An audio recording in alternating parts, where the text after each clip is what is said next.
djlonghairorig here in the house, still buried in cards.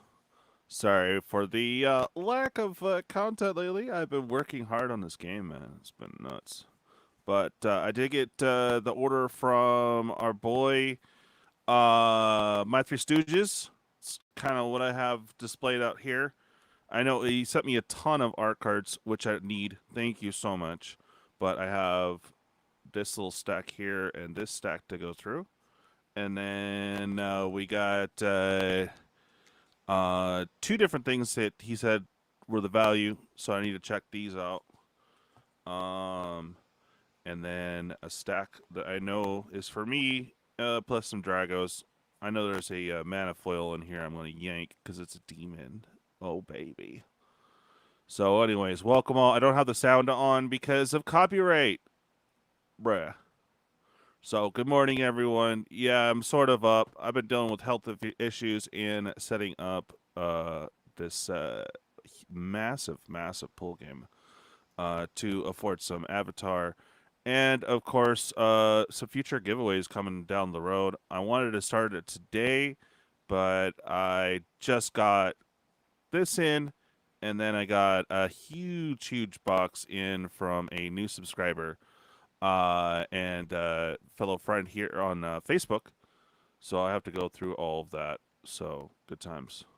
So, welcome. Good morning, everyone. Where is the chat? Ooh, hey, what's up, Bob? How you doing? I'm excited to see if it's going to be, oh boy, awesome. The price should get jacked way up again, or if it's going to be, oh boy, they made a small set like Spider-Man. So let's find out together. I'm a little weary, but I am ready. Okay. Bruh, where are you? You're right in the middle. Good job. Okay, that's going to be... I guess I can overlay it with the other chat. Let's see. Hey, what's up? So Bob, Cosmic Seeds, what up? How you doing? After deep looking into how I play, UB has made me quit Standard forever on paper. Oh boy, bro. I hear you, bro. So you're doing... Well, I haven't played Standard on paper since freaking, 2018 before the Rona hit? That's when it first started. And then I was in it for a good year or whatever. The Rona hit, and we all got stuck at home and eventually started making the content here. Yeah. Keep trying to tell you Commander Raids is where it's at. Well, dude, I already know that. I just don't get a chance to play, dude. You just gotta remind me, man. Communication works both ways. I know. I gotta help push that game more. All right. Oh, let's see. Can I get away with the last 7 seconds of music? Okay, there we go. All right. Hello, Dante Bosco here. As the voice of Zuko on Avatar The Last Airbender, I'm excited to share with you that the Avatar is coming to Magic the Gathering. This new card set captures all your favorite elements from the iconic show, from lifelong friendships to fantastic creatures and epic elemental dragon. bending moments. Sold. I need a dragon. Dramatic duels for the fate of the world, and unexpected allies that are made along the way. Although, I believed in that Zuko guy all along. Avatar Aang has reemerged after 100 years frozen in ice that's a good to sign. find the world he once knew, torn apart by violence. With the air nomads who raised him extinguished at the hands of the Fire Nation, Aang strives to maintain their legacy while ensuring the other nations do not suffer from the same fate. But in order to restore the balance to the people of the world, Aang will have to master all 4 elements. Only with his full power unlocked will the Avatar stand a chance against the mighty Fire Lord and his minions. It's apparently good against cleaning Through his journey, Aang grows to become a mythic master of elements. His cards show this evolution, tracking his progress until he finally masters all 4 elements. Wow. And though his power is great, Aang's not alone in this fight. the Avatar has gathered loyal allies to help him. Not only a cool dude, but he also fights plague. Katara is a waterbender from the Southern Water Tribe. She and her brother Sokka were the first to discover that Aang was still alive and frozen in ice. And the siblings would prove his most loyal and constant companions. Katara's brother Sokka may not have her skill with waterbending, but he used his tactical know-how to hatch many of Team Avatar's plans. When Aang meets Toph, she's already a legendary earthbender as the Blind Bandit. Once she joins Aang, Toph invents a totally new form of bending, metal bending. By the time they're ready to face the Fire Lord, Aang's friends had grown in strength as much as he had, and in the process, they were even able to add some former enemies to their cause. Zuko, the crown prince of the Fire Nation, was once tasked with hunting down Aang and destroying him, but instead, Zuko embraced Aang's mission and even became Aang's firebending teacher. He also had an incredible voice. That's what I hear anyway. Zuko was redeemed through his mentorship with his uncle Iroh. This wise warrior led a secret society of sages, the White Lotus, which remained dedicated to cooperation between nations even in the midst of war. He also had a passion for hot leaf juice. I mean, tea. Aang may have had to defeat Fire Lord Ozai in order to save the world, but he had other enemies to overcome first. When Zuko failed to capture the Avatar, his sister, Azula, was dispatched by their father to hunt down the Avatar. And Zuko. Not cool. Yeah, Just I'm as waiting Aang for and my his friends boy grew to show stronger, up too, Robert. so did their enemies. Azula ended up becoming the cards? Fire Lord Let's hang with herself. Blake. The Fire Nation Navy also sported a fearsome leader in the form of colors. Admiral Zhao, who was willing to disrupt the moon and tides themselves in order to give the Fire Nation an advantage. One of the most unique and celebrated aspects of the world of Avatar, hybrid animals are fusions of two different creatures from our world. The Badger Moles are combinations of badgers and moles. Fearsome, but have a fondness for music. A pair of badger moles taught young Toph how to earthbend, giving her a head start on her road to becoming an earthbending prodigy. Avatar Aang has a strong, soft spot for animals throughout his travels. In addition to his companions, Appa and Momo, Aang takes care to improve the living conditions of many animals in the Ba Sing Se Zoo. From the dragonflies to the rambunctious rabaroos, Aang looks out for all the creatures, big and small. The world of Avatar The Last Airbender is built around the abilities some people have to bend the elements around them. Though the Avatar is the only one being capable of bending all four, entire nations have risen based on the bending of single elements. Magic the Gathering has brought these familiar forms of bending into the game with their own unique mechanics. Waterbenders learn their art from the spirits of the moon and ocean and form the southern and northern water tribes. This bending type manifests as an effect. While paying a waterbend cost, you can tap your artifacts and creatures to help. Each one pays for 1 mana. Let's go. Earthbending, pioneered by the Badger Moles, is the natural element of the Earth Kingdom. It allows you to use the land itself. In the game, the earthbending mechanic enables you to turn a land you control into a 0/0 creature with haste while keeping it as a land. You then put X+1/+1 counters on it, where X is the earthbending value. When that creature dies or is exiled, return the land to the battlefield tapped. I bet. Fire is the element of passion and life, but it can also be incredibly destructive, as shown by the danger posed by the Fire Nation.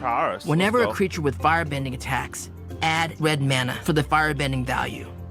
This mana lasts until the end of combat. That's not going to be broken at all. Airbending, like its element, is an elusive and tricky martial art. In this set, when you airbend a permanent, exile it. While it is exiled, its owner may cast it for 2 rather than its mana cost. Excuse me while I airbend. Saga cards are a returning mechanic which tells the story of Avatar The Last Airbender. These cards unspool the story over each of your turns. Careful though, some of these stories are bound to make you tear bend. Double-faced sagas have also returned. Once you reach the final chapter, the saga is exiled and returned to the battlefield as the legendary creature whose story was told.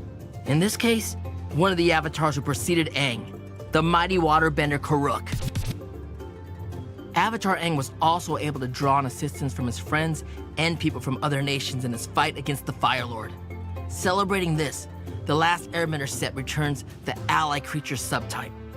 With this enchantment, empower your allies, and for each player you deal combat damage to, draw a card. Draw a card. Avatar Aang and his friends were also forced to learn many hard lessons over the course of their journey. Lesson is a returning spell subtype down on instants and sorceries. With this card, you can weaken one creature or buff another, or you may choose to do both.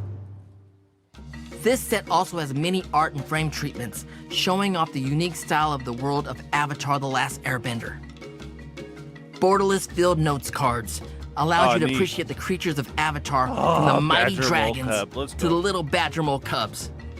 Meanwhile, borderless battle postcards highlight the martial fury of these benders. Neon and ink. Things are taken one step further with the neon ink borderless battle pose. Zuko has never looked so fearsome. There are also borderless elemental frame cards, highlighting the element of each character. The borderless double-faced saga cards shine a spotlight on both sides of these cards, giving you twice the opportunity to admire these moments from Avatar.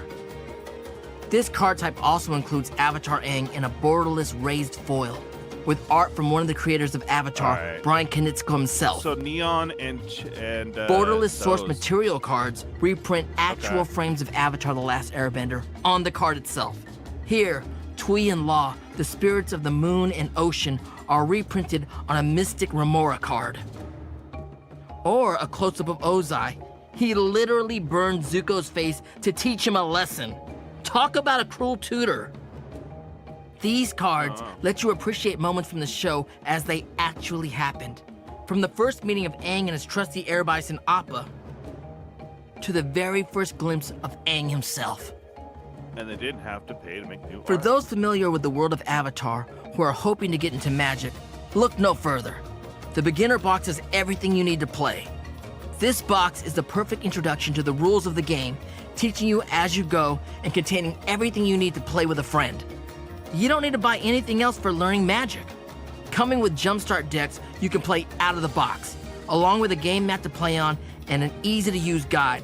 The beginner box allows you to dive into the world of Avatar with ease. And there are more easy ways to play. The Jumpstart packs allow you to select any two of these 61 unique packs to open. By mixing your two packs together, you can create a ready-to-play deck with one of 46 mixed themes. That's a lot of options. Whether you're drawn to a non-bender human with martial abilities like Sokka and his skill with a space sword. Are you drawn to a non-bender human though? Or fearsome spirits like Wan Shi Tong, who collects knowledge from the spirit library. What's up, bird? There's also lots of variety within each element. Fire can come in a vicious and deadly form as used by Azula, who is able to shoot lightning from her fingertips. But can also be a more balanced and life-affirming form as wielded by Avatar Roku, the avatar before Aang. Oh, there you go. Or in nature, like the bending used by Avatar Roku's animal companion, the Dragon Fang. Just as Badgermoles invented earthbending, dragons were the original firebenders. That's right. I personally wouldn't put any pressure on you, but you can't go wrong with Zuko. He is a firebending master after all. The spirit world also has a great variety. Heibai has little in common with Wan Shi Tong, although both can be intimidating when provoked by humans. So if you plan on messing with his spirit, watch out. Watch out.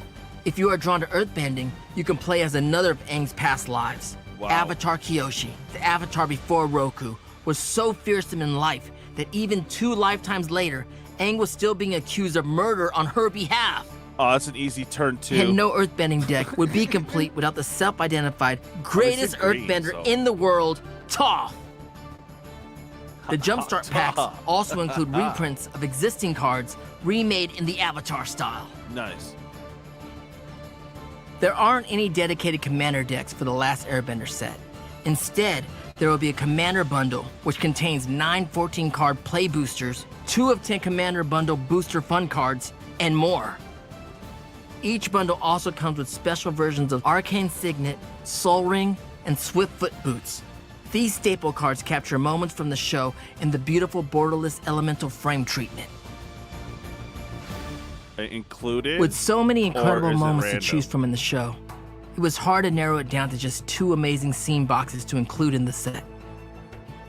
Katara's reversal shows Katara mid-waterbending move, but once the other cards are added, they show the invasion on the day of the Black Sun. between Sokka and Katara's dad Hakoda, leading his forces on the beaches, to Appa in his full armor, to the unexpected return of the Swamp Benders. This scene has endless detail to be admired. And though the Day of the Black Sun did not result in a victory for Team Avatar, there are brighter days ahead, one of which was captured in the next scene. Sokka and Suki are one of the iconic romantic pairs in Avatar. Though they start out at odds, their relationship blossoms through the series, culminating in them reuniting and helping defeat the Fire Lord together. This scene portrays the happy ending for other couples as well. Once the Fire Lord has been defeated, there's plenty of time for romance. Here we have Aang and Katara, and Zuko and Mei. Of course, Zuko found love. Like I said, probably something to do with his voice. That's right. This scene captures the victorious moment at the end of the series where we leave the Aang gang ushering a new moment of peace and prosperity. You don't need to wait until the official release date to get in on the action. You can play early at your local game store for pre-release starting the weekend of November 15th and 16th. This set features 5 different seeded pre-release packs, each with its own element and theme cards inside. So, even if you're new to Magic, you can know that you'll get to play with your favorite element. Check your local game store and sign up for the pre-release box of your choice.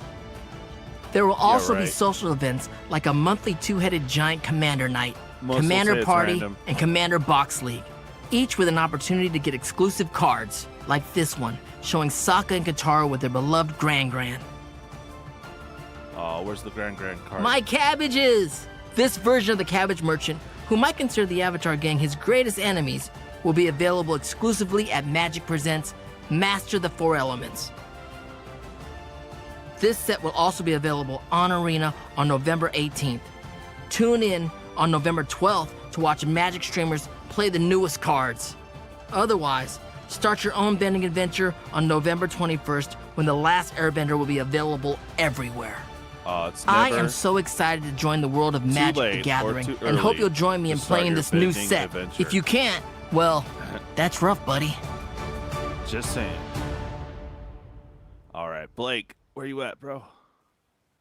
Let's go. 3, 2, 1. And that was our debut Blake. for Avatar The Last Airbender, but we're sticking around for a little bit longer. We hope you are too. I'm Blake Rasmussen. I'm your host for the weekly MTG After Show. And here to dive deeper Wait, you just like something? Avatar The Last Airbender, we have 2 folks who know a little bit about this. Blake.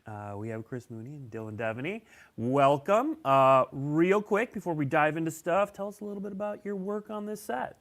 Yeah, so I'm Chris Mooney. I'm senior game designer, and I was the lead designer for this set. So in kind of an unusual spot, I was the lead for exploratory vision and set design. So the entire way through the process, I was the lead. So this is a set very near and dear to my heart. Yep. And I'm Dylan Devaney. I'm the principal narrative game designer for the Unit vs. Beyond creative team. And I was the narrative lead for Airbender. And I had the pleasure to work with Chris all the way through the process as well. So we spent many meetings just talking about all the fun stuff that we love about this. And then eventually turned them into really, really fun and wonderful cards. Yeah. And before we dive into sharing more cards, talking more about I think those included and cocktail characters parties and just with Chris amazing Cox. Stuff in this set. Some people have already noticed these sweet things that we're wearing. This is a line of merchandise coming from Box Lunch. They're launching an exclusive Magic the Gathering and Avatar The Last Airbender capsule collection starting November 21st, the same day the set releases. That's going to be available in stores and online. There's going to be these are 3 pieces. The hat's not. This is my, yeah. That's just Chris's hat.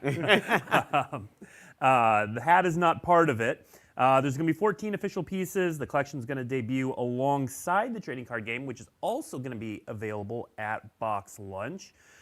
And as a bonus, if you shop in-store on November 21st when it releases, you can get an exclusive limited edition promo card if you spend $50 or more on eligible Avatar The Last Airbender merchandise, like this sweet jersey.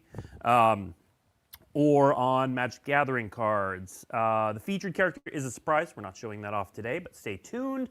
You can check out at Box Lunch Gifts for their social medias to get more release news, or you can head to boxlunch.com to explore your favorite fandom. Real quick, I just want to say that having seen these for the first time earlier this week, I mean, I love the embroidery. Like a lot of these things that normally would be kind of printed patterns are embroidered, which is really nice. I especially love, there's a trim here on this that has the elemental symbols and the mana symbols, and I really like the nice touch. It is in Ruberg order, and it is in the Avatar cycle order. So the Box Lunch folks really put a lot of attention to detail. That I think fans appreciate. I certainly appreciate it as a fan, where I'm always like, how could you get the order wrong? Robert, it's awesome to see that they'd really paid attention. Got to it right. Stuff. Yeah. All right. Okay. Now with that, you can look at the entire show, but we are going to talk about some sweet cards. That's right. Bending gets a lot of the headlines, but we're going to actually spend a lot of time on lessons and allies. And yes, there will be more bending. We will talk more about all about the abilities. bending, bro. Let's go. But I wanted to focus on lessons to start. So Chris, lessons you need are a proper little bit lessons different in this bending set than we've had them in the past. What is kind of their role in the set overall? Yeah, so really where it came from was, when we were thinking about what felt natural in the world of Avatar, what were sort of the themes beyond bending. Obviously, bending came first when we were developing the set, but we were like, it doesn't just want to be bending. That's not the only thing the show is about. What other things feel like they fit into that world? And lessons kind of came up in just sort of how much of the story of the show is about people learning and growing, both as kind of martial artists and as human beings. So that idea of having lesson cards that could capture not only the actual techniques that people are learning. We've seen water bending lesson and earth bending lesson, but also important revelations within the world or important moments of growth for characters. We thought that was really fun. So that's where the idea of lesson came from. We liked bringing that subtype back. Especially because we also had a lot of mentor characters like Iroh that it just felt like these sort of mentor characters where their role in the show is a lot about passing along wisdom. It just felt so cool to have them care about lessons in various different ways. Yeah. Now, when we first introduced lessons a couple of years ago, it was about you would learn a lesson. You would pull it from your sideboard and that sort of thing. It doesn't work that way. That was a good one, Bob. That's right. Yellow hat guy is hair bending. He is, just dude. the subtype and many other cards that care about that subtype. I wonder if they're going to have a hairbender. Other typal effects that are just caring about the subtype rather than it being a specific mechanic that does it. Okay. So we're going to see some cards that care about lessons as well as some lessons. Let's see one of those cards that I don't know. cares It's not on a about hot lessons pocket yet. in The Turtle! Lion Turtle, And a kitty cat. 3 Meow. mana Oh, dude. Elder Cat Turtle, which is a heck Bro. of a pipeline. Vigilance, reach. When it enters, you gain 3 life. The art on this, dude, that art is sick. In your graveyard, and it can tap 4 mana. So tell us about the development of this card. Yes, I mean the lion turtle, iconic Expensive creature in the show from the end of the show, and we really wanted to capture that vibe of it is very large for its size, 3 mana, 3/6 with some very relevant keywords, but that I love just like in the turtle show art. kind of stays dormant until you field reach notes. Okay. the level of Take field notes on wisdom this. kind of That's necessary. sick. So this is a card that is really powerful sort of payoff for having a lot of lessons in your deck. And we wanted to tap for mana because it felt very, it's a land essentially until it wakes up. So you can play it down, use it to kind of, ramp and color fix you, and then once you've got enough lessons, then it will become a creature. And if I'm not mistaken, the Lion Turtle teaches Aang a very important lesson, perhaps one of the most important lessons that he will learn through his series, and something that might be very, very relevant very, very quickly right after this moment. All right, and then, of course, this set has a number of these hybrid animals, but we're going to talk more about those later because we have some more to reveal later. Let's stay on the lesson train. Oh, I and don't know, look man. at a lesson in energy bending. Well, there it is. The lesson that Aang learns from the Lion Turtle is something that helps Aang turn the tides of the battle when he refuses to give in to the nature of defeating Ozai with violence. Aang stays true to himself. The Lion Turtle teaches him something of ancient lore, gives Aang the responsibility to use it wisely, and here we can see that final moment on full display. Yeah, and this, mechanically is kind of a weird effect, similar to energy bending sort of existing outside of the normal power set of the world. But we'll see a little bit later at least one card that can take use of this, and there's more of that in the set as well, of things that maybe care about your basic land types. Well, and another thing I want to ask about here, Chris, is that this is colorless. We've seen a couple colorless cards. What was the thinking around colorless lessons? I mean, yeah, we really wanted to make sure that there were enough lessons, available for everyone, for different players to be able to play them in their decks. So in a similar fashion, I can't wait to see my 3/6. That's what I'm saying too. Instants and sorceries with the lesson subtype to up the density. I just like the to art. Help, the art one make sure looks that there's sick. enough going around in draft, but also to capture some of the moments that, like this one, are kind of a little bit outside of the typical colors and more of a kind of generic, like all-encompassing type of lesson. All right, well, let's take a look at another lesson. This was a hard-learned lesson, Zuko's Exile. All right. So, yeah, so this is a lesson that's kind of capturing less of a specific technique and more of like an important moment for this character of like, Zuko becoming not exiled exactly from the Fire Nation, like really hooking the him up start a of card, his journey, but where he learns a lot of it'd be things, not funny only to about do himself, this but and also then about swing in kind with of that dragon the where you way steal that all his nation and artifacts his so you get a family free works, clue. which eventually But kind of comes to the head playing on the towards same the end of the turn, I don't series. know. But this is the sort of the start of his journey. This card is kind of a mirror of, we have the colorless lesson. But if you don't have Aang's Exile, like tour, you're which playing we showed mono off red, this earlier is sick. in our previews, and here's Zuko's Exile. And those two kind of are the mirrored starts of our two of our main characters' journeys, of Aang being on this kind of like fun-loving Green, for adventure, example. exciting with his friends, Green journeying doesn't the have world. Exile. Meanwhile, Zuko has Now been it cast out of does. his home, Expensive, and now has but to go on a search You ramp for a that. lot, so it works. Now, real quick, Oh, no, there's I a like it. question that I've seen a few times in chat, and Dylan, this might even be a question for you. So we've seen on a couple cards, Yeah. a controller creates give 'em a clue. instead of It is funny, though. investigates Right. keyword. Why did you all go with that here? So that was both a mechanical and a flavorful thing. So we loved clues in the set. Clue felt like a fun way of sort of capturing. There's a lot of I'm in different black characters that a are lot, investigating, that are searching for the we're avatar. starting They to get find more clues like cheaper Katara's Exile, necklace but, and like Iroh's 4 sandal that is he leaves usually over. what you're So there were a lot of fun used to ideas for playing clue to- cards. We felt that it and it's played well instant. with the set. But the word I don't know, I investigate like it. didn't quite I fit like it. I like it a lot. flavorfully. But Sure. the other thing is that It's a nice little auto we make a include lot for, back like when I we said, made colors investigate that the first don't time have around Exile, like in green. Shadows over Innistrad. We didn't make a lot of artifact tokens. It was a pretty novel thing. Sure. But nowadays, we make kind of a lot of artifact tokens. We make treasure, we make food. There's all sorts of these tokens that show up in a lot of sets. And typically, we don't have a special word for that. We just say, make that token. Right. And So black because of that, gets we, more expensive, at least in this set, decided enchantment that, hey, removal. investigate wasn't the perfect word for us. Meanwhile, if we make Meanwhile, I it just need create a a clue, it foil lines up of better this with a to lot go of the in other my effects Eldrazi that deck. Let's go. more modern Magic players are used to seeing in various things. So that was kind of the decision for this set.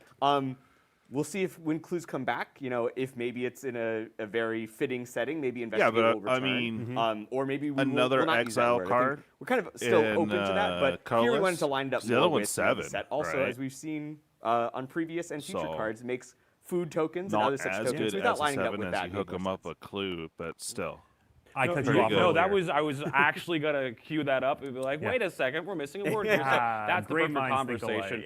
yeah. But also, we are asking players who already learn a lot of words with the But set also already, at that with cost, it's 4 new usually, mechanics like, related to the bending sorcery elements. So taking might be away a little cheaper, other you know what I words mean? to learn the rules text and just So understand what at the card instant, does will let's help, go. especially new players who are fans of Avatar coming into the set, learn the words that they already understand and how it relates to Magic, and then this can cue them up to learn what clues are, and then when they play wider Magic, learn that, oh, there's a whole mechanic around this if they really, really like it. Yeah. Yeah, there's certainly some amount of confusion with players when they see create a food. They're like, okay, that makes this token. They see investigate, and they're like, Dude. oh, well, it's got to be different. It's got to be Sure. different from food or from treasure because it has a special name. When in think- reality, it is the Which same. one? Is it this one? Let's see. Words. One that's going to get chat going. We have yip yip. Yep, yep. Yep. Yep. Let's go. All right. Pretty simple combat trick here, but it does have that tag for an ally. That's right, yes. So allies we'll get into a little bit more moving forward. But ally, again, came from that exploration of, what are some things that feel really connected into the Avatar world? What are the vibes that we're trying to capture that really make it feel like Avatar? Beyond just, the four bendings. And one of the things is that the heroes of the story are not from one place. They are from all over the world. They're from all the different nations. Ultimately, the gang ends up with, members from all four nations, but also for, non-benders and benders from different, areas of the world. So we really wanted to have something that felt like it captured that idea of people from all different areas and walks of life and power sets combining together, teaming up together. And Ally was an existing type bulk in bins Magic for allies. that also had that same flavor. Allies exist in all 5 colors, and they I work ran together. across them. I was trying to so we do felt that, like it was a great fit to bring something from Magic's history back and it's back in one of the capture boxes the of same the stuff flavor in a new set. I've gone through. And we are going to talk more about allies later. We've got an boy. entire section on that. So we'll come back to allies. Yip Yip is a card name that, Yip. when it's like, oh, we're making the Avatar set, we got to have a card called this. So just, Yeah, it never once changed. It was put in, and it was like, that's it. I'm a huge proponent of when you are playing, Someone saying send me the an same things Avatar as the clip characters in the show or like when you were playing a video, and I'll get the because clip it's just really fun of and someone resonant. saying yip yip. So I'm looking forward to the tallies of yip yip counters at pre-release. Oh yeah, yip yip. All right, let's take a look at another card. Let's take a look at Solstice Revelation. Oh, we get the yip yip count on our next opening. That's gonna be sick. This is a pretty sweet lesson. So 2 in a red, exile cards on the top of your library. Till you exile a non-land card, you may cast that card without. I don't know if mana it could cost top the pigeon if though. the spell's mana value is less than the number of mountains you control. If you don't cast that card this way, put it into your hand, Interesting. and then it's got flashback for 7 mana. Right, so this is capturing, the moment, again, this type of lesson of when Aang is learning the kind of true nature at the solstice, where he's like, oh, this is what's going on with the world, the comet is coming, the firebenders are going to It just win world's the war. better, Here's what we right? have to do to stop them. Mechanically, this card is one of many cards in the set that is going to reward you for sort of leaning into monocolor. So one of the things that we wanted to do with this set is, because the set is, the bending elements feel so connected in with the colors. Fire feels so red, water feels so blue. We obviously wanted to build the set so that you could play all different combinations of colors. But we also wanted to make sure there was a little bit of monocolor rewards so that if people really wanted to go deep on, I am the fire bending deck, I just have all red cards and all fire. We wanted to make sure that there were cards that would reward you for that. So this is one such card. There's one of these, an uncommon per color, plus 1 or 2 other cards beyond need to that. yip the pigeon and energy now. bending is That's an gotta example of be- a card that can help you to access multiple different You just monocolor tutor rewards for the potentially yip in the yip same deck. so that you Flashback can also here is a way for us to be able to showcase good gameplay, yip the but also pigeon. moments in the show where we literally quite see a flashback storytelling-wise, Oh, or dude. Aang is But you learning gotta a lesson spend, from like, a 5 previous tutors to avatar, do it, flashing just- back into just the life because you of one of can. his previous You'll be lives. like, why? So again, when we get to Don't sync worry up about it, magic homie. mechanics to in-world moments or in But a meta yip this storytelling pigeon, that's all that devices, matters. I always feel like those cards are really, really strong because it makes the mechanic that much easier to explain. Oh, what is flashback? Well, in the episode, there was a flashback where we learned a lesson from one of his previous lives. And I think that really syncs up with the players quite literally learning a lesson as well about magic. Yeah. Well, and Chris, we talked a little bit about this in the first look, but often a card like this would typically be a sorcery. Not always, but a lot of the time. Yeah. Can you talk about why this is a lesson? Why it's an instant? Yeah, well, I mean, See, it's that's- because of that's firebending, the of course. epicness So right your there. firebending Yip this creatures pigeon with for firebending, when they lethal. attack, they give you mana until Right. the end of combat. Yeah. So you really want to have activated abilities or instant speed spells to cast there. And so there's a couple of different, really high flashback costs on instants that if you have a lot of firebenders, they can empower you to cast that spell earlier or more easily than you could otherwise. All right. Next up is a cute little card that cares about lessons. We've got Sparring Dummy. Nope. Oh, Cycle of Renewal. I skipped. That's next. That's Spoilers. next. Ooh, Let's can't do wait. Cycle of Renewal. Okay, Cycle of Renewal, another lesson. Tell us about this one. Yeah, so I mean, again, this is another lesson concept where we really wanted to dig into what were some big learning and teaching moments in the show for the characters. And this is certainly a very resonant, memorable moment for me where Aang is very distraught over the destruction of this forest and Katara is like, hey, life will go on and this will be over time rejuvenated. It's instant, it is but easy to get that's lost in the despair of the moment. a It worse is important to think card about the of what we long-term have future and how things But can another improve option. and get better and recover and heal. Yeah. This mechanic, mechanically, this card is, a classic sort of, we call them Harrow Yeah, effects. more the original card expensive that did this, Harrow. where you sack a land, but you get 2 lands back. So you do lose something, but, more regrows afterwards. But in the context of this set, earth-bended lands, if they die, they return to the battlefield. Yeah. So if you've earth-bent one of your lands, you can sack it to this effect. Maybe you'll be down a creature, but you'll be up 2 lands, and you get to keep your original one, too. Yeah. Makes sense. Very cool. All right, now it's time for Sparring Dummy. Yeah, there it is. I know I am not Another looking scarecrow. at chat right now, but I can feel everyone who has been asking, where is Melon Lord? Do not fret, do not worry. Of course, we could not miss out on including the Melon Lord inside the Avatar set. Yeah, and it was fun to come up with various the concepts for cards that felt tied into lessons, right? Like a sparring dummy, we've done these in Magic, and usually it's an artifact creature or something like that. The idea of, the sparring dummy so is 2 better when Harrows you're now. trying to learn, when you have a lot of lessons in your deck. EDH That deck, just let's felt go. like a really fun new take Took me a that minute. felt a little bit more flavorful than maybe this card otherwise would be as just an artifact creature. Also, generally, when we attribute flavor text to the character speaking, we try and keep it consistent across the set unless there is a major storytelling change here. We couldn't help but add Toph's proper title to the flavor text of They this actually moment. bothered to Toph, put flavor Melon text Lord. on. Awesome.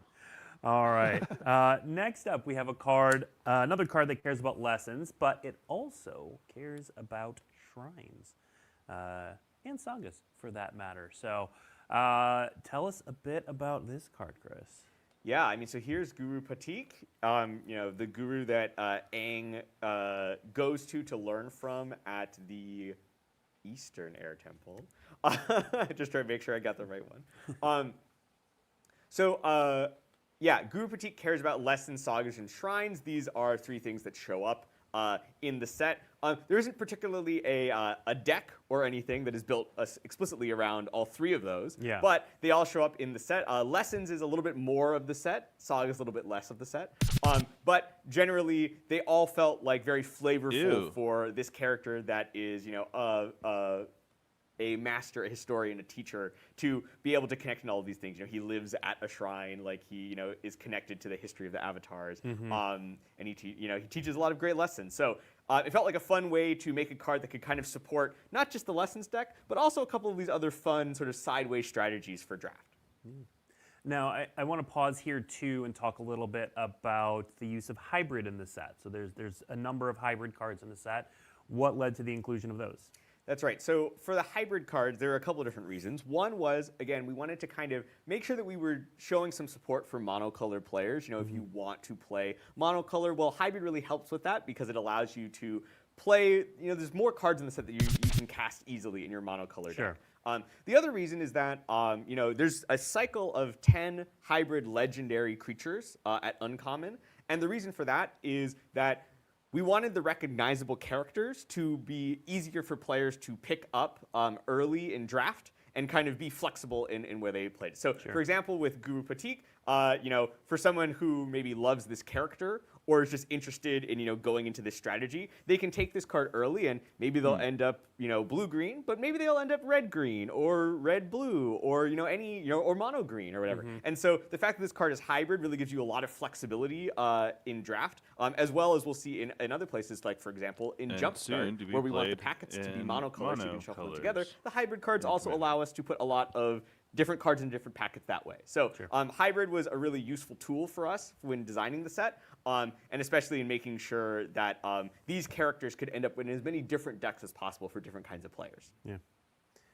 All right. Now, we mentioned shrines on here, so of course we have to show a shrine. Let's take a look at Crescent Island Temple here. Yeah, so the shrines in this set, more shrines for the shrine hitting on, deck. the different important spiritual sites throughout the world. Earlier in our previews, we showed off the White Shrine, which was the Southern Air Temple. The thing that is cool about, or that is actually, I think it's cool, but the thing that's different about these shrines is that historically, the shrines have, had a certain effect that scaled with the number of shrines you control. These do too, but in a slightly different way. Yeah. When these shrines enter, they'll have an effect based on the number that you control, but also every subsequent shrine that enters will also trigger that same effect. Too. So you'll end up, for example, with this card, you'll end up with a red monk with prowess for each shrine you control before or after you play the Crescent Island Temple. And that kind of mixes up the shrine gameplay, gives it a little bit more dynamism, cares a little bit more about, which shrines you play. You're always going to get the value out of all of your shrines, but maybe what order you play them in. For example, like the white shrine puts +1/+1 counters on your creatures. So maybe you want to, play it later on and maybe play this one earlier on. There's all sorts of different things to do, but we really wanted to, we felt shrines Definitely were such fun a great one. flavor fit. Yeah. But we wanted to make sure that they were bringing something new to the table that shrines had not done previously. Yeah. Would also like to call attention to Momo here in the art. Now, I think I've said this before, but I'm going to say it again. There is a question uttered throughout the series, throughout every book and many episodes, and it is simply, where's Momo? We took that question to heart, and we decided to figure out where did Momo go every time he disappeared if we didn't see Momo. Scattered throughout the set, we hid Momo in a variety of art and scenes and places when he's off on his own adventures. Here is a display where we can clearly see Momo in the foreground, but there are plenty of other pieces where he's hidden out in between. So my mission to all the Avatar fans and all the players out there is to, as you open the set and play with the set, keep a list of all the areas you found Momo. Put them in your binder. See if you can find all the locations where Momo's off on his own quirky solo adventures. One last thing I'll say is that even though we talked about monocolor and trying to support monocolor, shrines of course go in the opposite direction. Shrines are about having all 5 colors. So we really wanted to give a lot of different styles of play within the set. Of you can play, there's obviously the classic 2 colors, but there's also a lot of 3-color legends in the set. There's the 5-color shrines, and there's the monocolor support. So really giving players a lot of different things, different directions to go, and different decks to build and stuff to chew on. Yeah. Now, I think we talked about this in the first look, if I remember correctly, but for those who didn't see it, shrines seem like such a natural fit in this set. How early did they get in the set? Was it just kind of like a slam dunk, like, yeah, obviously we're doing shrines? Or did it come about later? One of the things that happens in the development of Magic sets is I thought for sure you in still the want early to parts play of that design, with him, man. Sometimes all it takes is someone saying, hey, what about this idea? And you put it in the file, and everyone loves it, and it never leaves. So I think this one probably came from Carmen Clomperens, I think, who was just like, hey, it'd be cool? Shrines. And it was like, we designed them, we put them in the set, and even though you tweaked them over time, of course, but sometimes it really is just one person having a great idea at the right time, and it just sticks with it the entire thing. I mean, honestly, that's how we came up with airbending as well. Mark Gottlieb was just like, he had never seen the show, so he had no idea. He was like, can someone explain what airbending does? And we explained it to him, and he was like, what about this mechanic? And we put it in the file, we loved it, and it never changed. So, great ideas. Some ideas take a lot of work and iteration and really stress testing. And other ideas, you just try them out once, and you're like, this is awesome, and we'll definitely do it. Dude, And creatively not Shock the speaking, Monkey, those but you're like, conversations "Find were the so monkey." easy. Chris will just swing by my desk and be like, hey, we had a design meeting today. We went over this, and we want to put shrines in. And generally, when there's like a mechanical overlap with Well, it creative, I'll depends have on like, how oh, here are my naughty thoughts, he's here's my feedback, been. here are my opinions. And it was just like, okay, yeah, that sounds sick. Like, because it is such a clear overlap with the source material, like, it is immediately apparent of like, oh yeah, that's a win, that's a success. Well, how further, like now, how can we push it? And so those conversations always started with like one cool idea. Words. Ideas can we now go with? So I really love those because also it's like I'd have a stack of meetings, Chris would swing by, and it was like, we got so much work done in 8 seconds. Yes, yeah. I'm just like, yeah, this is great. I mean, one of the things that really made this set such a joy to work on, beyond just my own love of the show, was the fact that Dig Robert's there were so table. many things that felt so natural to Right. the marriage of the world of Avatar and the game of Magic, that there were so many things where it was like, yeah, that's sweet. Let's just do that. And it didn't really, So it was just such an awesome, there's so many of those moments. It was like, this is a natural, perfect fit. And just like, it made so many awesome parts of the set. Makes sense. All right. Let's move on to another awesome part of the set and go back to talking about allies. We've touched on allies a little bit here. They were certainly in the debut video. So let's put an example up on the screen right now. Boiling Rock Rioter. So it's got firebending as well, but it certainly cares about allies and things. So Chris, how much of the set cares about allies? How many cards do we see like this? Tell us about allies. Yeah, so I mean, you're going to see allies throughout the set.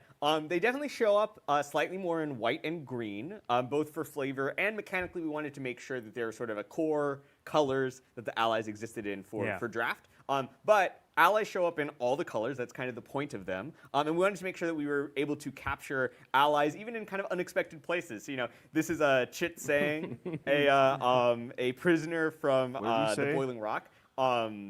Fire Nation prison, and he is an ally of of opportunity, of chance, where they might not have teamed up with this guy under normal circumstances, but hey, given where they found themselves, he was more than happy to ally with the main characters and help them out in their attempt to escape the prison. And that also kind of ties into mechanically, he is able to exile your allies from your graveyard and then recast them, kind of allowing them to escape from the graveyard and get back into the game. Yep. So we really wanted to connect to that as well. Also, one of the things we just found was it was very fun to sort of combine the bending mechanics like fire bending with the allies. We have so many allies that have the bending mechanics naturally just because they are characters in the show. So we thought it was really fun that it's like many of the different cards play well in both allies decks and maybe decks that are built around the bending mechanics. Yeah. All right. Next up, we have a card that creates a pair of allies in the Cave of Two Lovers, which is our first saga on this show. We approached sagas in two different ways.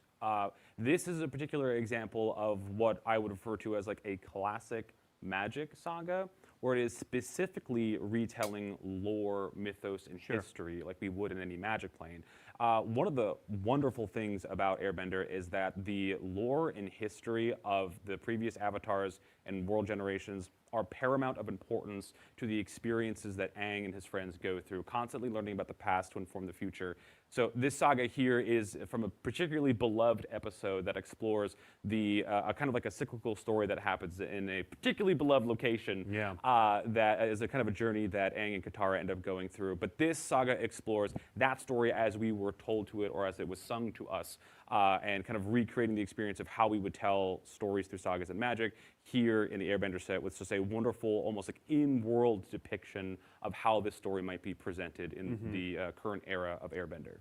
And real quick, I'll just call out, you can see there, Chapter 2, it searches for a mountain or a cave card. So reading chat's mind here. Yeah, there may be, I don't think we're not seeing it today, but there may be a cave card that flavorfully connects in with this story. Well, it's a secret. It's a secret. Yeah, we shouldn't talk about it. Secret.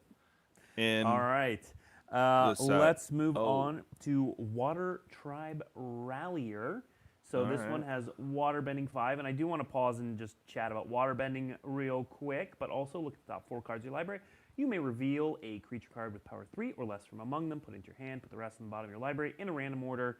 This one's in this section because it is also an ally. But I do want to talk about Waterbending. Waterbending was one of the mechanics we held back a little bit because, as I understand it, there's a lot of mechanically built into this set for waterbending. Right. So waterbending is a little bit unique. So firebending, it's a mechanic that goes on creatures, kind of does the same thing each time. Earthbending, has different numbers, but does the same thing each time. Airbending can target different things, target yourself, target your opponent sometimes, but generally does the same effect. Waterbending is very unique because it is the same cost on everything, but it has different effects. And the reason for that is because when we were trying to come up with, what is a single effect that captured waterbending, we just never found anything that was really satisfying.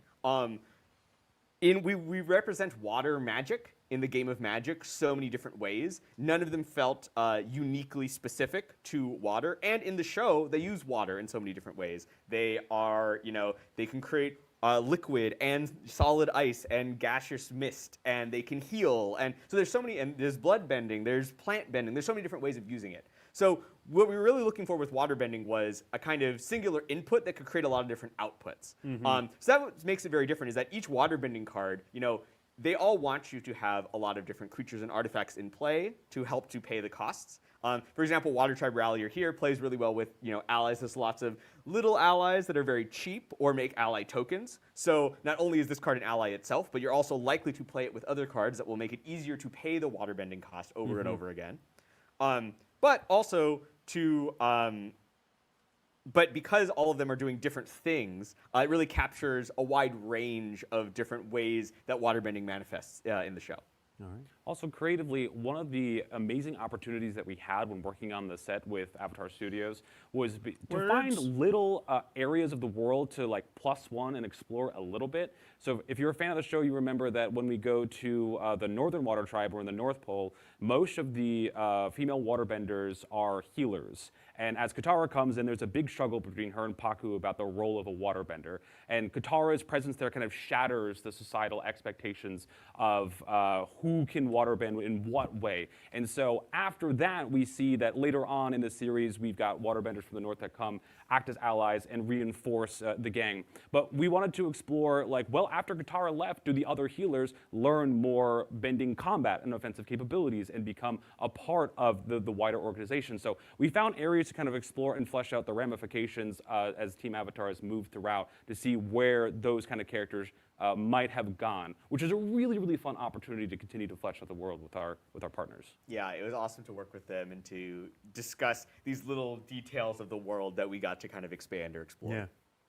All right, let's move on to our next card, Yeah. White Lotus Reinforcement. So this one, pretty straightforward. Other There we allies go. you control Another get ally. +1/+1. Start digging out your Yeah, allies. so this, is a key part of the white-green ally typal deck for Yep. limited. And yeah, I think it's just sort of a classic, not every single ally cares about allies, but there are a lot that do and are going to, encourage you to be playing as many allies as you can fit into Ally your deck. tribal. Let's go. All right, now we've got a typal. couple Yeah. powerful Fire Nation cards to reveal, including Ozai the Phoenix King, along with some nice. of those Rakdos. Let's Booster go. Fun versions. All right, tell us about this card, Chris. Yeah, so I mean, Ozai in sort of his final boss form was definitely something we knew that we wanted to capture. And additionally, it also, at this moment in the show, this is so much about the kind of like peak of over-the-top fire-bending power. So we really loved the idea of, especially in this moment nice. of Comet-enhanced built-in Ozai, power just up. kind of like gathering all of the firepower that he possibly could and Yeah. getting stronger and stronger as he did. Bruh. It kind of also connects in with a card that we saw that we've previewed earlier, which is the Comet, which gives all your creatures a lot of firebending. Yeah. So just being able to pool up all your firebending mana and hold it and spend it on something huge, or just have it around and have him fly and be indestructible in addition Yeah. to trampling and haste.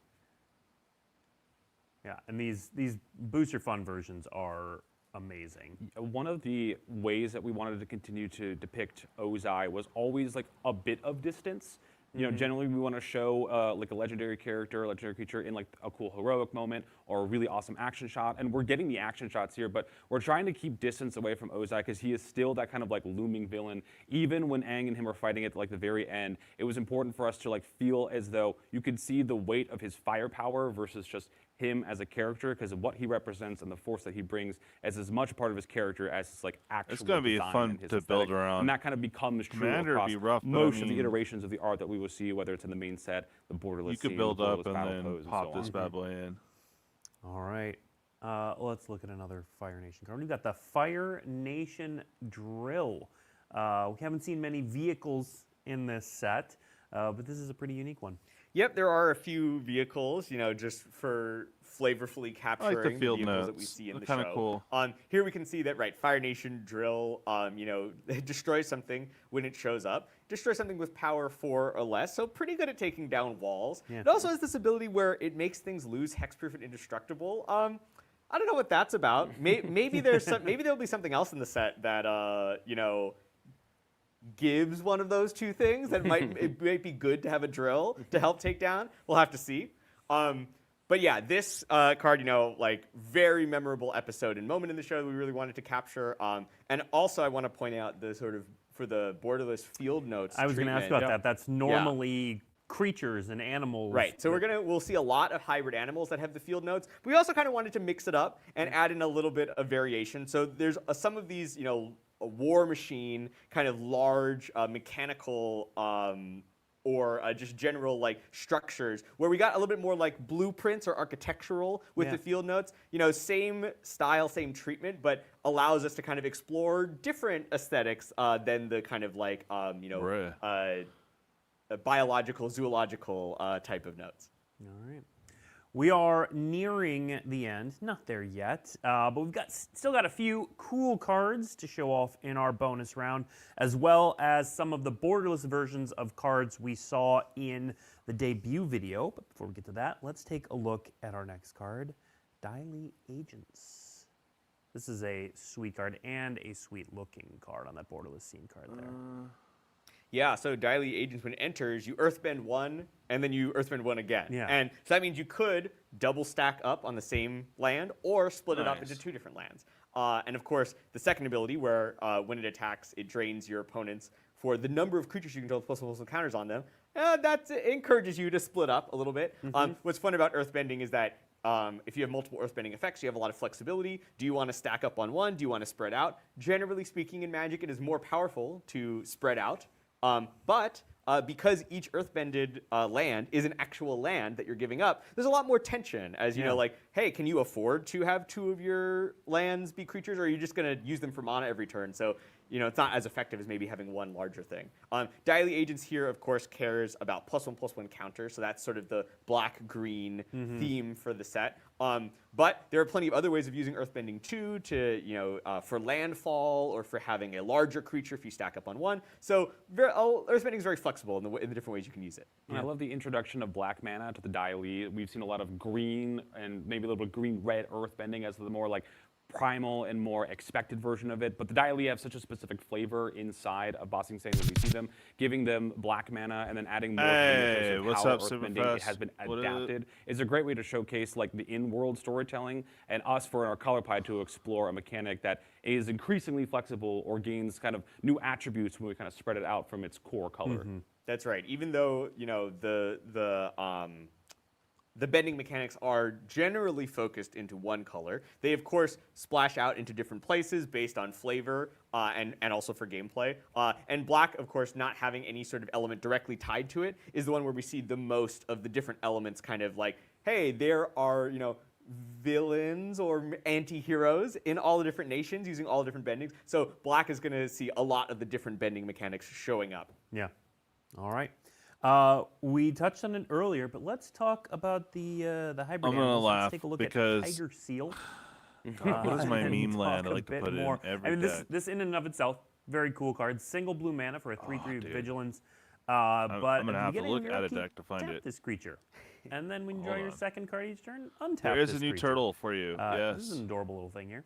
Yeah, so just a choke really out unique card? part Ooh. of the Avatar world is these hybrid Oh, it's a animals. tiger It's something that seal. Magic itself has done past, and people always seem to love it. So it was great to return to that. One of the fun things that we learned is originally I like the field nose art so far. Avatar wasn't. This wasn't part of the original It's vision pretty for sick. Avatar to have these hybrid creatures. If I pull one, but we'll a stash concept that artist one just like turtle drew a for you, couple and they put them in the tortoise. show, and then all the other artists loved them so much they just kept making more I mean, and it more and more fits until for it me, became an 'cause, I iconic won't part of play the with world. And this card, a fun card for your drawing your second card style deck, good with clues. Straightforward, fun, interesting kind of take on a blue creature. I just wanted the little tiger cub or the kitten seal. Right. And in the borderless field notes, this is like paramount, one of the top 5 favorite pieces of art for me, because again, this is just cementing me in world. If I saw this little guy, I would probably be torn to shreds by the mother tiger seal, but he's just so adorable, I can't not. All right, now let's take a look at Honest Work. Oh, Path to Redemption. Path to Redemption. Path to Redemption. All right, 1 and a white for Enchant Creature. Enchant Creature can't attack or block, so we get that passive style effect. But then 5 mana, sacrifice the aura, you exile the enchanted creature and make an ally. Right. So I mean, one of the fun parts and sometimes challenging parts of Magic design is coming up with fun, interesting twists on kind of the classic Magic cards that we've seen a lot that we know play well. So this is, you know, a pacifism with an expensive way of getting rid of the creature, get a little bonus. But a card like this, what can really make it sing is finding some awesome flavor. So for us, that was the idea of, you know, Iroh's kind of journey throughout his life, kind of even predating the events of the show. But it's like he used to be a Fire Nation general, and then through some tragedy kind of became more of a passive, you know, person, like not really actively fighting in the war. And then, of course, flipping all the way to, you know, becoming an ally and actively participating in the side of, you know, the White Lotus and the allied nations against the Fire Nation. So this, even though, you know, it's a common, it is still able to tell that story through the stages that it takes us through, which is something that is always just like so fun when you get to tell these awesome stories through kind of even common Magic art. And beautiful flavor text, a beautiful quote, a beautiful moment. I was going to ask you about that. This is a good place to talk about the flavor text because we've seen some. This one's really fitting. Now, Dylan, was it all taken directly from the show? Is there anything that's not from the show? Yeah, so about 90% of the flavor text comes directly from the show. There's so many like wonderful, iconic quotes that people know, love, and expect, especially for certain characters like Iroh. Like every single line he says, like, oh my God, this is perfect. Yeah. Some of the flavor text that we wrote for the set was more about like, no one talks about this animal in particular, for example, or this event that happens. We just, as viewers, watched it and understand through context what things are. So we would write new, almost like bestiary style flavor text, or add some like quips and lore that kind of fit the tone and the flavor. But whenever possible, we always started with something from the show. But it's a lot of the expectation to see what you are familiar with, but then to present them in either the context you want to see it in, or the context that is brand new, where we are overlaying a larger, maybe more abstract creative concept here with a quote that you know and love to kind of reinstill and invigorate a new experience with something that you have maybe watched 6 or 7 or 9 or 11 times. Yeah. Yeah, I certainly remember the point in the process where Dylan came to me and was like, here is my extensive list of awesome Iroh lines. Where can we put these on cards? All right, let's take a look at our next card. There it is. Oh, there it There's is. honest work. Yeah, this is an interesting little effect here. Yeah, so I mean, this is kind of this is a style of Magic card we're seeing more and more nowadays. We refer to it usually as a witness protection style effect because that was kind of the most memorable version for us, at least at the beginning. And that felt very flavorful for this moment in the show where Iroh and Zuko are kind of hiding as Humble merchants. Right. Oh god, refugees. Sorry, I lost the word. They're hiding as refugees in the Bossing Say. So they're pretending / honestly living as humble merchants, humble tea merchants.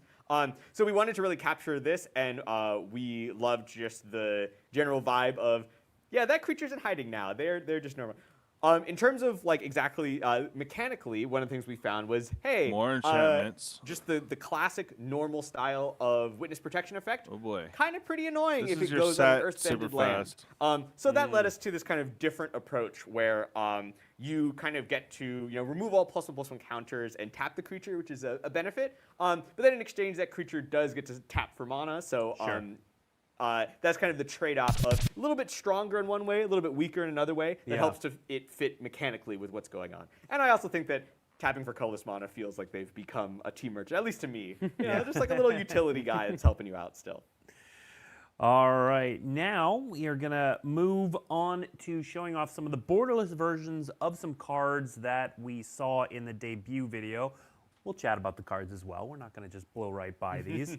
But let's take another look at Azula Cunning Usurper.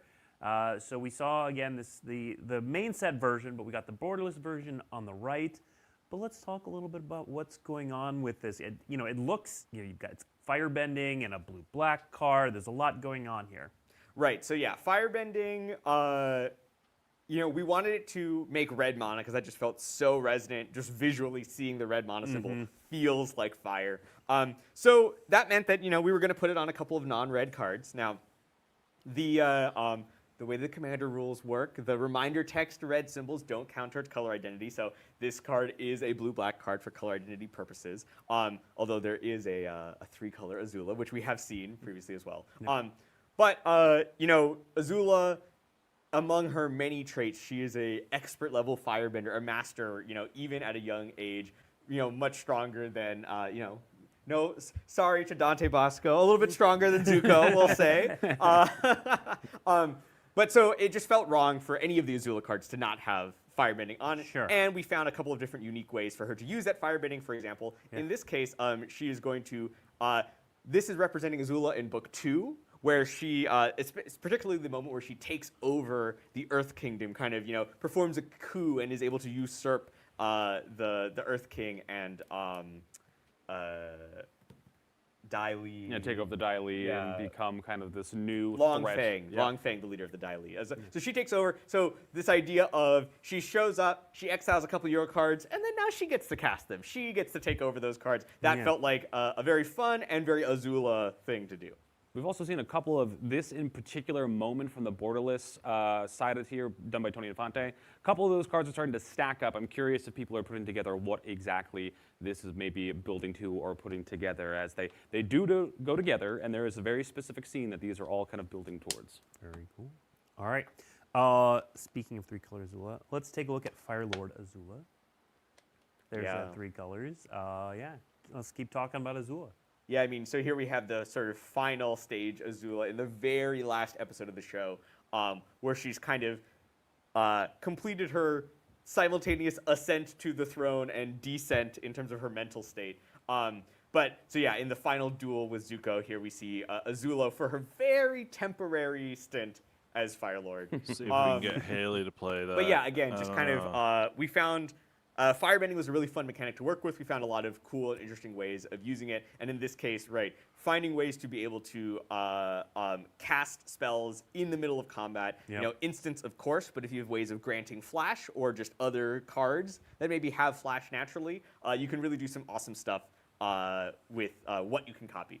Also, if you are an Avatar fan and you're playing Fire Lord Azula, and maybe someone who hasn't watched the series yet reads the flavor text and goes, "Oh, what a nice sister. She's so sorry about this moment." It is your duty to instruct that new player or that new would-be fan that, in fact, that is sarcastic. You have to use the tone.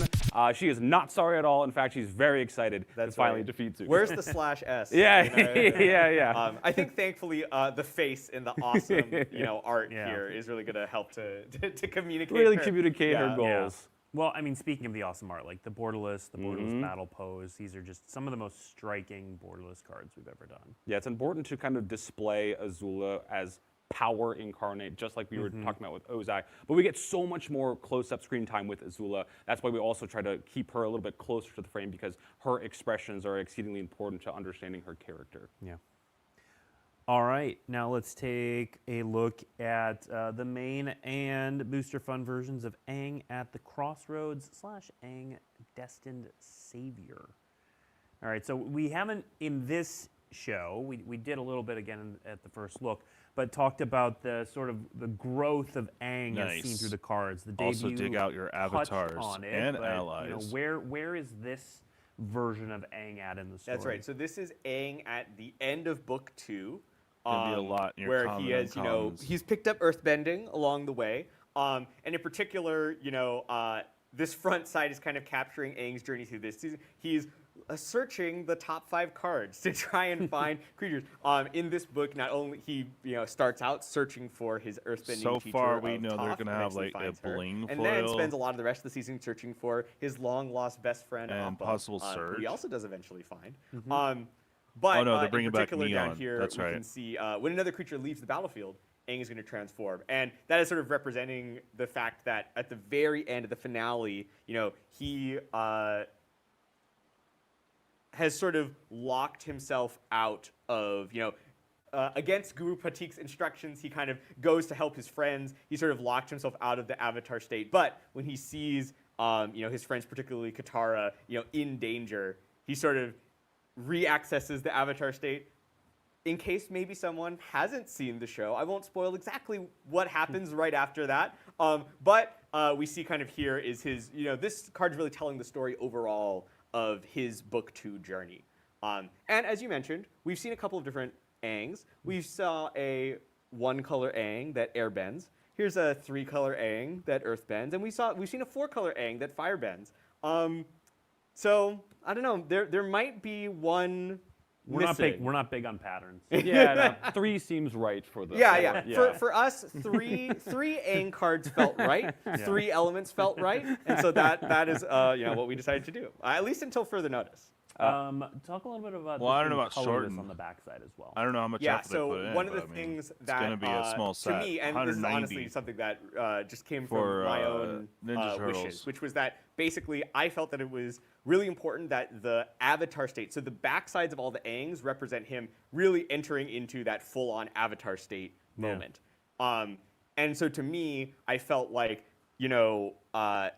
kind of at that point, it sort of transcends kind of being just like, so you can even see that, right, like he's a human avatar on the front. He's just an avatar on the back, and he goes from being many colored to being no colored. And the idea of the avatar state being this spiritual transcendence that goes beyond color, goes beyond, human form, and really enters into this brand new echelon of power and importance and mystic, mystic importance. To me, it felt like it was a really cool way of just upping the ante. And we saw this not only on the Aang cards, but also on the, we've seen one double-faced saga, which has Avatar Kuruk on the back, and Kuruk is also colorless on the back. So that's kind of a through line of the backside avatar states are always colorless. That not only gives you that feeling of they've gone above and beyond what they, the kind of standard way for them to work, but they also all get to have really cool bleed-through art on the back. That even in the main set, you get to see kind of art that extends beyond the normal frame. Yeah. All right, one final card to look at. A last card, you may. The last Agni Kai. Nice setup. Again, we showed the main set version, but again, the borderless, the art, just fantastic from Dominic Mayer. Did Dominic Mayer do all of these, or just many of them? You're really going to want to see them all together. Okay. That's all I'll say. That's all you'll say. Yes. All right. Interesting effect here. Yeah, awesome flavor text. I love this flavor text. Yeah. But yeah, the last Agni Kai, really pivotal, super memorable moment. One of the coolest, in my personal opinion, as an Avatar fan, obviously. One of the coolest kind of like final battle finale episodes.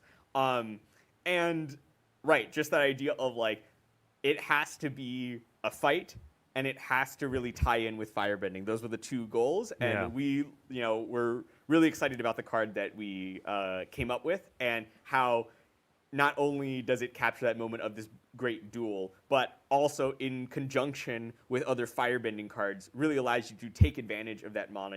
We also saw this on similar effect to the Fire Lord Ozai, which is these kind of like really, really high level pivotal firebending moments, kind of allowing you to extend the usage of your fire in ways that open up all sorts of new possibilities. Yeah. All right. It's going to be fun. We are just about done. We do have a couple other things, just some small things, but that's what we have for the main set. Is there anything you want to land on? Anything you're excited about for people to discover during preview season? I'm not excited at all, really. No, I'm excited about everything. Obviously, it's too much to count. I could go on and on. So really, just there's still a lot of things that people are asking me, like, oh, are we going to see this? Are we going to see that? We tried to get basically everything that we could. One of the awesome parts of Avatar is that, with 3 seasons of television, there's a lot of material to dig into, but not so much that we had to leave a lot out. So I think that fans are mostly going to be able to see a lot of the things that they want to see, and I'm hoping that we got everyone's favorites in there in some way. Yeah. I've expressed what I need to know. Momo. Find Momo. I want to hear, I want to see your collections of if you found all the Momos. I'll be checking your math. Yeah. All right, before we go, we're not going to show off much from, a lot of sets have secret layers associated with them. This set's no different. We're not going to show off a ton, but we did think this one secret layer was worth showing off to all of you Avatar fans. So let's just throw up all my cabbages. There it is. Did I tell you what? Writing the flavor text for this, brutal. Real, just trying to capture the emotional catharsis or the emotional strains. We really had to dig deep and really feel like what would happen if I lost my cabbage cart. And I think it manifested. I think it did. Anguished Unmaking there is, yeah. No, Nice. these are fantastic. We'll have more information about Pizza Fry the, looks funny at various certain secret angles. layer Oh my drops, god. Associated with this. The top laughing at it. In the Nature's That was Play. on purpose It was for really sure. Great. Everyone else gets to do Bro. it. Why can't I do it?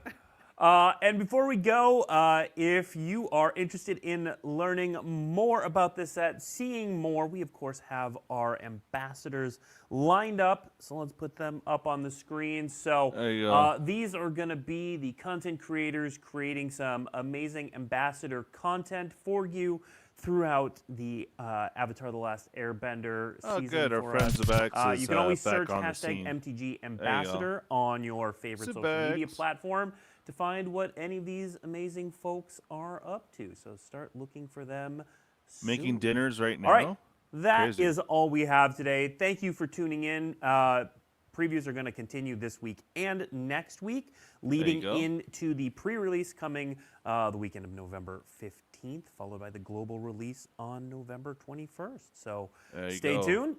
Next week, we're going to be talking Jumpstart.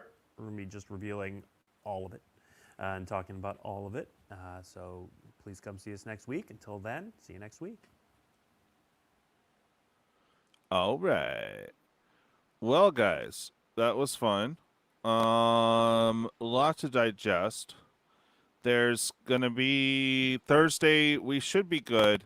I'm still dealing with some stuffs, but we will be back on. Ooh, give me a second here. Let me kill that. Bye. All right.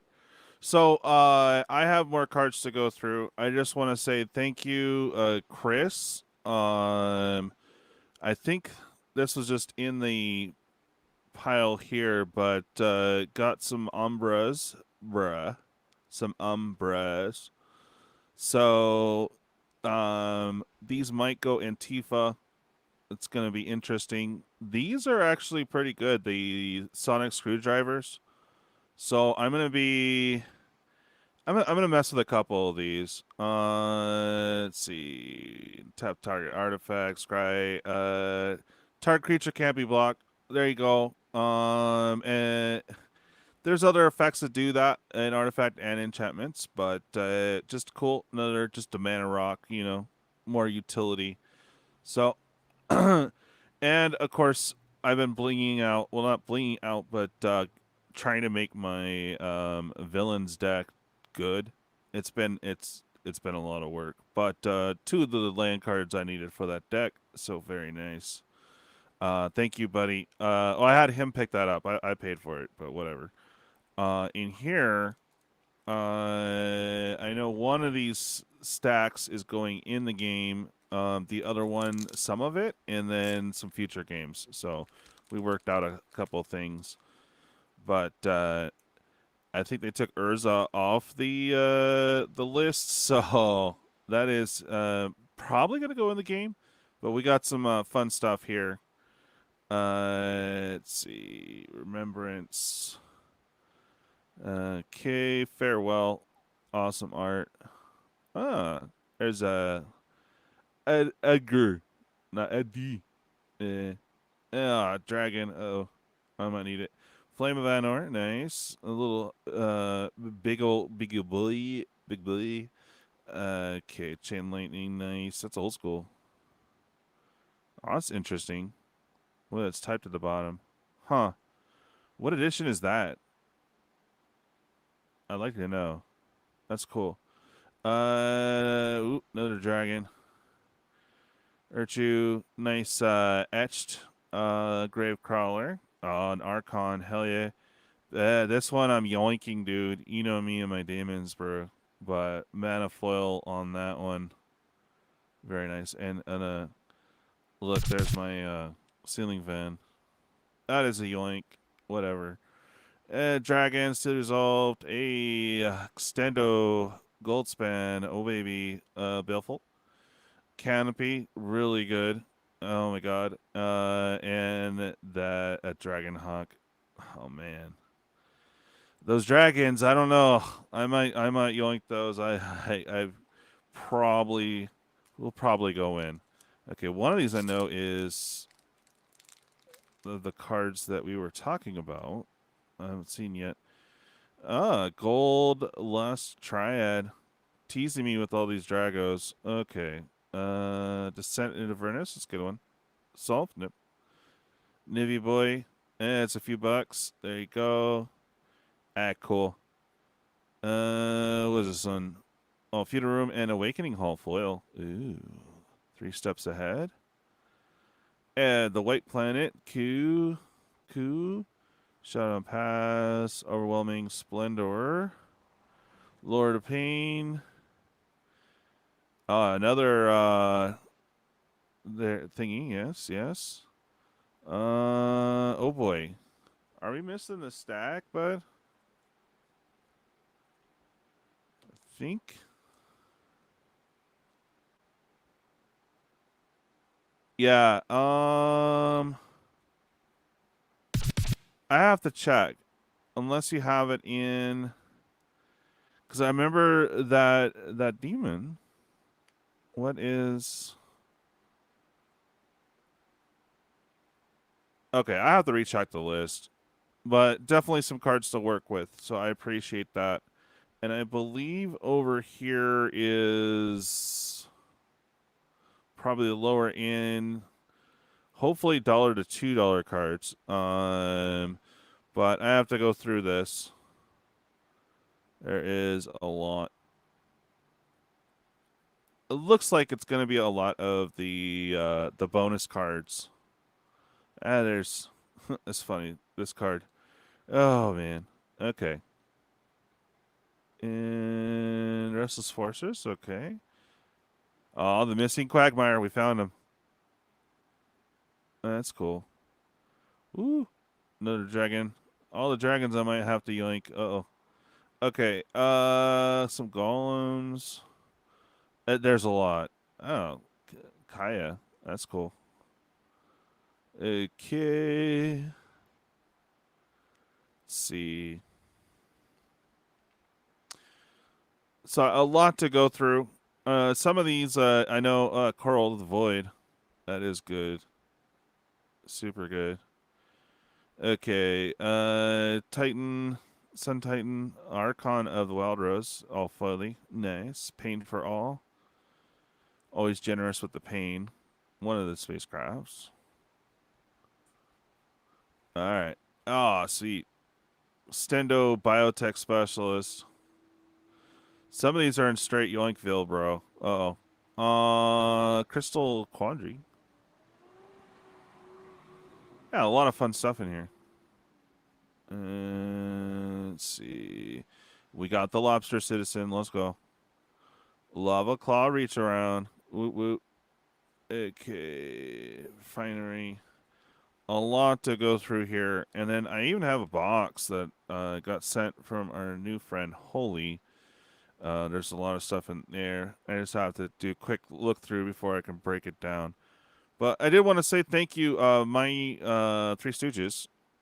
We did get the cards, so we're going to be going through them, pricing out what can be used. I need to find a ton of $1 to $1.99 cards as bonus cards, as I'm still making the game.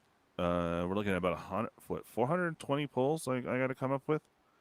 So, hostile investigator, interesting one there. Okay. Eyes Revenge. So the Qore. Okay. Regent. Okay. Oh yeah. There's my demon boy. Yeah. Legends. Oh, Legends. Okay. Ira? Oh yeah. There's. I remember when that card was money, right? Oh, Patchwork Crawler. That's cool art. Vortex Combustion. Okay, and I know some of this is for the Piper as well. Ooh, I don't know if I have that version. Oh, we got a unicorn mount. Reku of many paths. Attention sphere. Lord, there's the Looty Boy. Key the Vault. I think that was a few bucks. Verse, Hell to Pay. Root, okay. I said a lot to go through. And I haven't even got to the big box from Homie. I might come on later with that because, like I said, I have 420 pulls as the goal. And we're sitting at about, I think, was it 277? I have to look again. Here's the spacecraft. Woot. Another Coral the Void. Coral. Tarka is a few bucks. I don't have that Sarkon. That might be a yoink. Sarkon's not that much. He's very fun though. Because I'm interested. Okay. There you go. Beast. Nico. Oh, I don't have that version of that dragon. There's Anatha. This card. The meme. Restless Spire. Bunny Paw. Tiny Bones. Twitching Doll. Oh, yeah, that's a spider toy. Free. Okay. Let's see. All right. I think. Yeah, a lot of stuff to go through for sure. Oh yeah, there's a shark.